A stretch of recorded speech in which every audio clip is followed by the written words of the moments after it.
Chapter 24. A Lesson. And do we have a volunteer to copy this passage? Penelope asked her class. The room was along the edge of one of the many parapets and towers that formed the Sinai Academy of Magic. The windows were large, as they had magical defenses, and indirect sunlight streamed through them.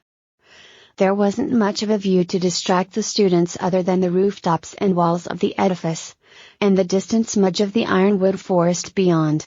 In the silence after her question, distant sounds from the outpost below floated in along with the distant roar of the forge built around the massive shell of a gutted iron tree that gave the town its name.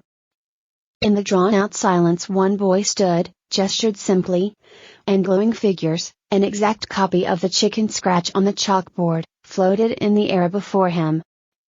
"Thank you, Oak," said Penelope, "for the illustration. However, I meant on the board. Something requiring you to use some actual interpretive skill, not just a simple pattern duplication spell." He swallowed, made a sour look, and approached the board. Hesitantly he attempted to duplicate the scribble on the board. Penelope watched him with a steely gaze, drawing out his awkwardness until he finished and sat down. She surveyed his attempt. "Atrocious," she pronounced. She then proceeded to circle each mistake or gloss where he had missed some salient nuance that made the intent otherwise distinct. "What does this tell us about the ramp builders?" she asked. Silence, once more, stretched over the class. They varied in age from prepubescent to late adolescent.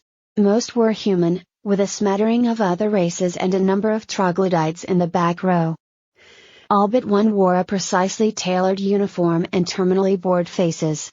"That they probably didn't have hands like us," said the odd student out. "Precisely," said Penelope, approvingly. "The subtlety in differences between certain forms of glyphs of unrelated meaning implies that whatever they manipulated their writing utensils with had a finer control of certain motions than our hands." "Maybe they had flippers," said one voice, to general amusement. Penelope gave him, and anyone she caught laughing, a stern look. The boy at the back fidgeted. "Did you have something to add, Winter?" asked Penelope. He swallowed. "Maybe they didn't have hands at all?" She looked at him challengingly. "As Oak demonstrated, producing an exact copy of something is trivial with magic. You said earlier we only know their writing from fragmentary inscriptions on stone. They wouldn't have written that with this stylus. If they used some form of magic, or power of the mind, the forms of the glyphs could be stylized far beyond what they may have used for casual communication." Penelope folded her arms and looked at him for a long moment. "An interesting supposition," she said eventually.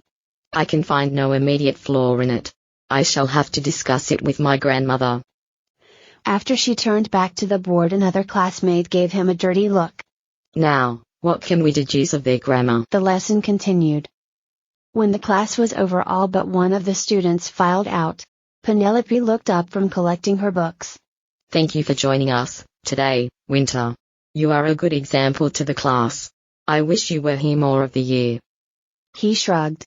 "It's interesting to hear about something other than ocean currents and fish migration." "I shall recommend a few books to your mother for you to take back with you then." He nodded, but did not leave. "Was there something else?" "There are no gods in the underground, are there?" he asked. "No," she said. "There are elemental powers that the ignorant seek to appease, ancestral forces the superstitious supplicate, and ancient ones of immense uncaring power that the wise know to avoid." "So what happens when you die?" he asked. "You die," she said simply. "But what about your soul? Does it reincarnate as on the surface for elves? Or do they go to serve a greater power as with the gods?" Penelope shook her head. "By your metaphysics, most of the races of the underground do not have souls. They have spirits, like the animals of the surface. I believe it is much the same under the ocean, where you live. It is only the recent immigrants, orcs, in my case, and divinely wrought beings in your case, that have souls." "There goes my theory about ramp builder writing," said Winter with mock resignation. Penelope looked blankly at him. You know how magic is powered by mana energy and that derives from the interaction between a soul and a will?" "Ah," she said, understanding. I had forgotten that little nuance. She shook her head. Just because your magic would not work does not mean that no other form would not. I am sure your theory is wrong. In 140,000 years of study no one has used that explanation. But why your theory is wrong could prove to be quite interesting. I will let you know when I have an answer. I guess it will be a change to be interestingly wrong instead of just plain wrong, he said cynically.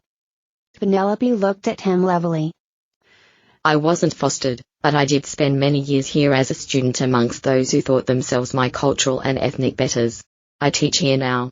You're the son of one of the principals of this academy. I suspect, as was my experience, that you are less often wrong than inconveniently right. I do have a knack for inconvenience, he said, looking out the window. If that was so, she retorted, your mother would be here asking her questions instead of sending you. He looked back into her eyes, surprised. She maintained her blank face. Her interests are well known. He slumped against the wall. Is she just crazy then? Elaborate, said Penelope. Crazy in her plans or crazy in the belief she can actualize her plans? Either, both, said Winter. I just want to know if she's being set up to be a fool. Your new magic is not an interest of mine, she said. But the historical antecedents, I would note that the Smarcandian culture migrated from dimension to dimension by taking over suitable species and transferring their essences to them. So there is technical precedence of similar ventures. As for her chances, I can only say that I observe that she has her allies. She is very passionate about it, and more has been done with less in the histories I have studied. Winter thought on this a while. Thank you, he said. Penelope made to leave and he held up his hand. There's a trident called Coronia, in the court of Atlantica. He teaches me history. Undersea history, that is. He smiled at her. If you should find occasion to visit, I can introduce you. She looked at him intrigued. It is not a particular interest of mine, but it is also not a field I have seen much material on. Grandmother is so hard to buy for. She smiled at him. I shall certainly keep that in mind.